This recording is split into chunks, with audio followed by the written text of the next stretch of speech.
I think we just beat ourselves up way too much for falling for emotionally unavailable people. And it's a pattern that so many people have. And understanding that pattern will help you in being kind to yourself. And I want you to be kind to yourself because that's such an important part of healing, and actually healing faster. So, emotionally unavailable people come in all shapes and sizes, right? It's not black and white. Um, and when you tend to be attracted to emotionally unavailable people, as a lot of fearful avoidants are, then that can be a pattern you find yourself in a lot. Understanding that it's a protection mechanism will actually help you to see where you need to heal and what you need to heal. So, first of all, with somebody who is truly emotionally unavailable, you can never really have a relationship. They probably won't even want to call it a relationship. They're probably too scared to do that.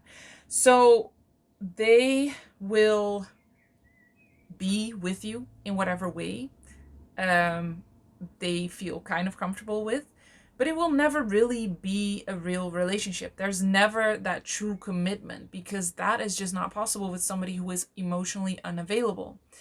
And because there's no true commitment and no real relationship, it's also as if they can never really abandon you, which is a protection mechanism for the fearful avoidant who is so afraid of being abandoned and rejected. It's like, well, at least now I know that they're never really giving their all to me. So when they leave, it's not like they're rejecting me. It's like, well, yeah, that kind of just makes sense. So it's not feeling abandoned. It's not like something is taken away that was once just this beautiful committed relationship. And so it's always this kind of gray area where a lot of fearful avoidance actually feel really good in. So that means either being with an emotional unavailable partner, or when you are with a committed partner, that means you having doubts and a part of you actually wanting to leave the relationship. So not really fully giving yourself, but also not really fully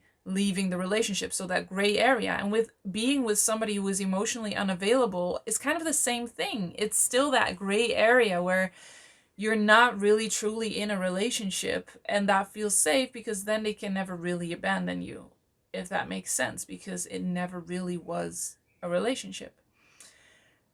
What is also an important part of this is that fearful avoidants are very scared of connection, where dismissive avoidants usually, and this is very generalizing, but are more scared of commitment, and anxious preoccupied, more afraid of abandonment.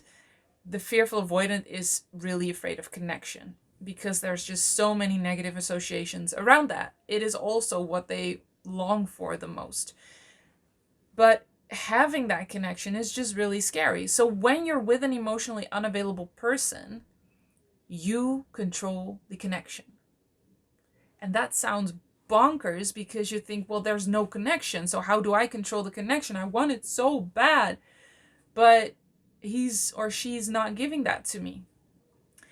You control it because in a relationship or situation with an emotionally unavailable partner, you work for the connection. You work probably really, really, really hard. And then sometimes that partner gives that to you. And then you have this kind of euphoria. You can have this kind of euphoria that, you got that approval, you got that connection. But they are so afraid of commitment, connection, that they will pull back immediately. And even though that might hurt you in this relationship, it is also in a way what feels safe for you, because now there's just no connection unless you work for it. So when you don't feel like it, like when they are coming too close, or you just don't feel like connection, which can be a lot of the time for a fearful avoidant who hasn't healed yet, you just don't do anything and there's no connection. But then when you want it, you can work for it and work for it and work for it, and then maybe you can get it. So you control the connection. Whereas when you're in a healthy, committed relationship, the possibility for connection is always there because that partner is open and willing and able to really connect with you. And that is so much harder for you because then you're constantly triggered because you are trying to manage the connection, but you can't really control it. It's pushing the partner away. It's lashing out. It's uh, ghosting. It's just taking a step back without really communicating that to your partner, and all of those make you feel like you're a bad person. Whereas with the emotionally unavailable person, you're not the bad person, they are, because you're working so hard for their approval and their connection, and they only give it every now and then. So it's so much easier to obsess over that and blame them for that than it is to be in a healthy relationship and notice yourself doing these things, pushing your partner away and feeling like a bad person because of it, even though all of that is very logical too. So that controlling of the connection is a very big part of why you obsess over emotionally unavailable people. It's a way to not have to look at yourself, to not have to work on yourself. And this is logical.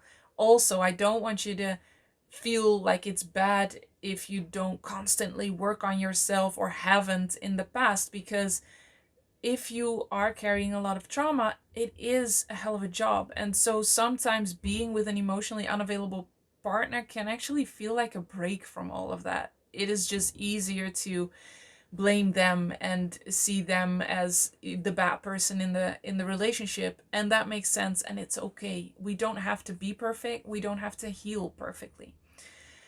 And then also, if someone is emotionally unavailable from the beginning, it isn't your fault when they retreat. And so you can believe that you just need to do it better, or be better and work hard at it. So when you are in a committed relationship and somebody retreats, whether that's just because they just need some space for themselves, having nothing to do with you, or whether that's because you've hurt them and they just need some time to regroup, um, that would mean that you did something, or that triggers that fear that it's your fault. You did something wrong. You see, you always mess up. So that is really triggering. Whereas with an emotionally unavailable partner, that is just their default. They retreat. So when they do that, you can just believe, well, I just have to be even better. I have to be even more attractive. I have to be even more perfect. Then they will stay. Then they will stay in contact with me or in connection with me. And again, this just helps you to not have to work on yourself, not take responsibility for yourself and your fears. This dynamic is just very comfortable and very familiar for you. So it makes sense that you would want to just work really hard at it and be even more perfect and be even better, because maybe then you'll get to a place where they will give you that attention, that connection constantly, consistently, if you were just good enough. So working to be good enough is something really different than dealing with the pain of having done something wrong. And usually fearful avoidants want to work really hard at being good enough or perfect and have a hard time dealing with the pain of making a mistake or doing something wrong. So that's why you tend to gravitate towards emotionally unavailable people, because it's easier, it's familiar, and you don't have to deal with yourself as much. You just focus on the goal, which is getting them to connect with you and be with you consistently. Of course, this doesn't work because somebody who is emotionally unavailable won't all of a sudden become emotionally unavailable no matter how perfect you are. That only comes from them working on themselves. And the more you engage in this dynamic, and kind of enable it in a way, the less likely it is that they will actually really take responsibility for that. So the best thing to do is to heal your own fearful avoidant attachment style, so that you are not as afraid to make mistakes and not as afraid to deal with all of those feelings that come in a committed relationship, um, and healthy relationship, because in the end that will give you so much more. And that's what I so wish for you, to be in a healthy committed relationship and actually be able to relax into that and receive and really allow in the love that you're getting in that relationship, instead of working and working and working and proving and performing in a relationship with an emotionally unavailable partner. I hope this was valuable. Please let me know in the comments below. Share stories if you have stories about these kinds of dynamics or relationships. Um, I always want to know. And as always, I am so happy you are here, and I will see you in the next one. Healed and Happy is a tailor made online program where me and my team personally guide you through healing the roots of a fearful avoidant attachment style.